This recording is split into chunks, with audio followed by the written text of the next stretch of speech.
Last week, we gave you a quick tour of Duluth, the canal and aerial bridge. Well, on this Thursday, here comes the first ship of the season, the Arthur M. Anderson.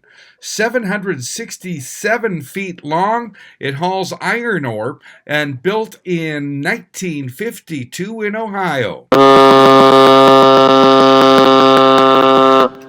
And the Arthur M. Anderson has a very interesting history. It's the last ship to make contact with the Edmund Fitzgerald.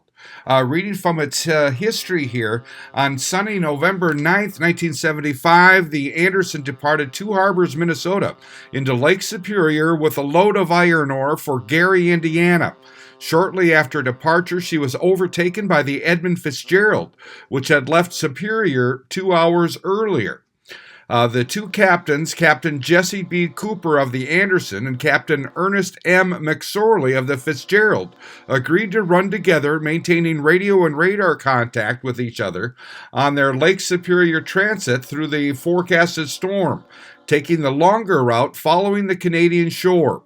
This route afforded more protection from the winds and waves for most of the trip versus the more direct route across the lake that would expose them to the full force of the storm. However, on their last leg of their run following the eastern Canadian shore of Lake Superior toward Whitefish Bay, they were exposed to extremely heavy seas of 20 to 30 feet. The Anderson lost sight of the lights of the Fitzgerald in a squall, and then the Fitzgerald disappeared from the Anderson's radar screen.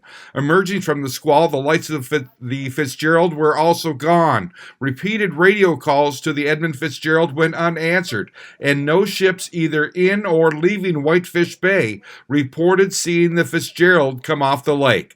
The Anderson reported the missing vessel to the U.S. Coast Guard. After conducting a futile search of the area for survivors, the Anderson entered into the protection of Whitefish Bay from the stormy Lake Superior in the early hours of November 11th, 1975. I'm Neil Carlson reporting for iNewZ.TV.